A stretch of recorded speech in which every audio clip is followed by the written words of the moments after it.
Hi, it's Chris, and in this video we're going to show you how to remove and replace the door hinge caps in your Whirlpool dryer. Replacing the door hinge caps in your Whirlpool dryer is pretty darn easy and only requires a few basic hand tools. Keep in mind, if your machine needs to be repaired, it's usually simple enough to do it yourself. Visit PartSelect.com, enter your model number, and quickly find and order the part you need. Now, the reason you might be looking at replacing these door hinge caps on your Whirlpool dryer is over time, with normal wear and tear, these nylon caps or bushings will wear out, and you'll find that there's some play in the door, so the door may drop a little bit or just be rough when it opens and closes. So the first thing we want to do before we remove and replace the part is take the power off from the dryer. Now, the parts we're working on are not electrified, but we're going to have the door off or open, in which case the interior light may be on. So instead of wasting that energy, we're just going to unplug the dryer.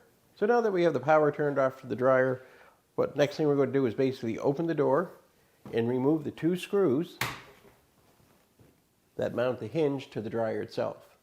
Once that's done, I'm going to be taking the door off as an assembly and laying it up on top of the dryer. So I'll start with the bottom one. And these are just Phillips screws.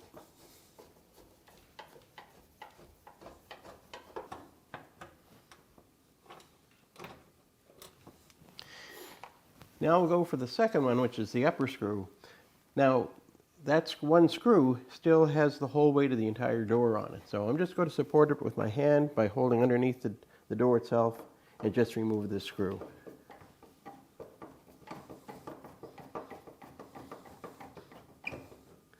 So there, now our door is completely free to come off. So I'm just going to take the door and I'm going to lay it up on top of the dryer. So I've got a blanket on top of the dryer just so I don't scratch the dryer itself or the door. So our next thing we need to do is to separate the back half of the dryer door from the front half. And that's easily done just by removing all of these screws around the perimeter of the dryer door.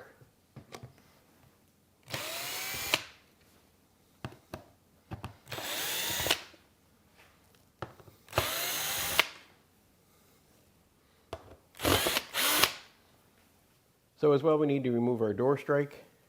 So just remove these two screws. And you'll notice these are longer than the other screws because they are holding that door strike, which takes a fair bit of the strain of the door. And that's why they use the bigger screws. Remove the door strike and just set it to one side along with the screws.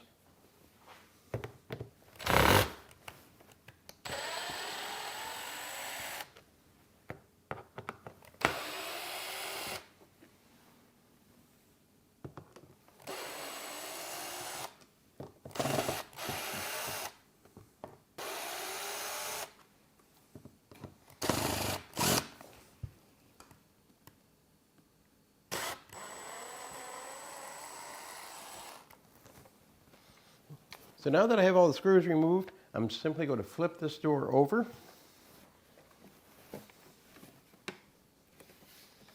And now I'm just going to lift off the outer portion of the door away from the back side. So now we can see the cover that goes over where the door hinge is mounted. And we just need to remove those screws.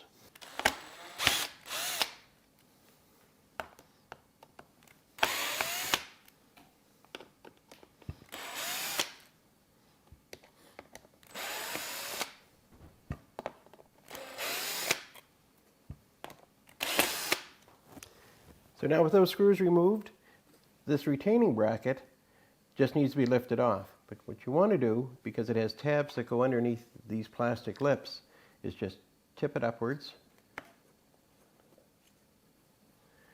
Now we can see where our part's located. And now to remove it, we just lift it up out of place. And then we want to remove the caps.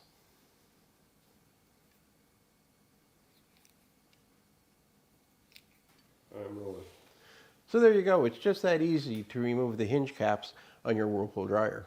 So to replace the hinge caps, it's just a matter of doing a reversal of the process we used to take it apart. So we're just going to bring our hinge into position, slide our hinge caps onto the hinge, and now we're just going to bring the hinge into position so that the arm with the caps drops into the plastic. So now we just need to put our retaining bracket in place, which is very easy. We're just going to bring it into position, and you just want to tip the back side or the side that's closest to the glass in a little bit so that the metal goes underneath these plastic tabs. And then it'll just drop down into place, and now we want to put our screws back in. Now, I'm not a big fan of using a screw gun, but I did to do the disassembly because it's quick and fast and easy where there's so many screws. But putting it back together, I'm going to use a hand screwdriver just because, as you notice, these are plastic where these screws came out of, and you just want to try not to have to create new thread holes when you put the screws in. So you want to take and set your screw into the hole. Just turn your screwdriver backwards a short amount until you feel the screw drop into the threads, and then secure it. Doing this saves the possibility of stripping out that hole, because if you do, then you wind up having to replace the part and you're looking at more money and more time. So drop your screw in, turn backwards till it drops in, and then tighten it up.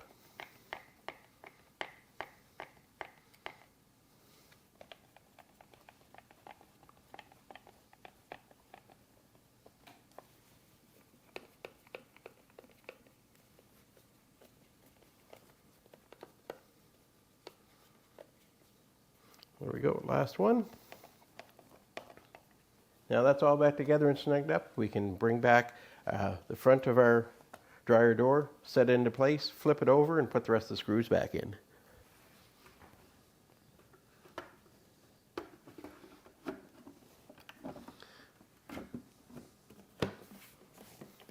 Just squeeze it together, squeeze with both hands and flip it over. And now we can put our screws back in. So again, I'm going to do the same process I did with those other screws, putting my screw in, backing it up till it drops in, and then snug it up.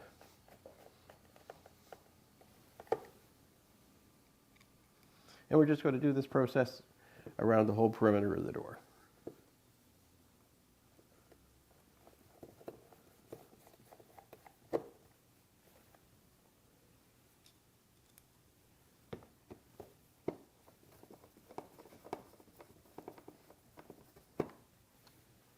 So now that we have our perimeter screws on, we just want to put our door strike back into position.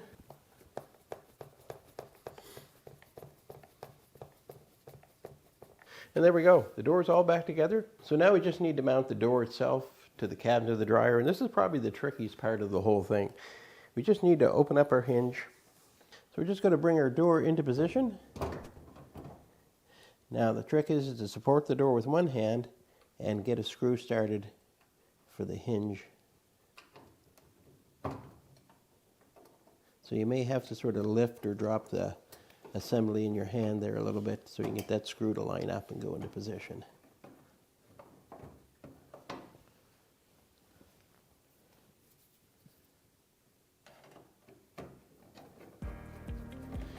So I'm not going to snug that screw up. I'm going to leave it a little bit loose. So that'll give me some play if I need it when I put in the bottom screw.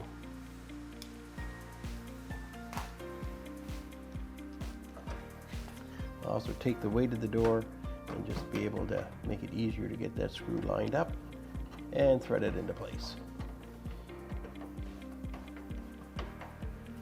And you want to tighten that up really well.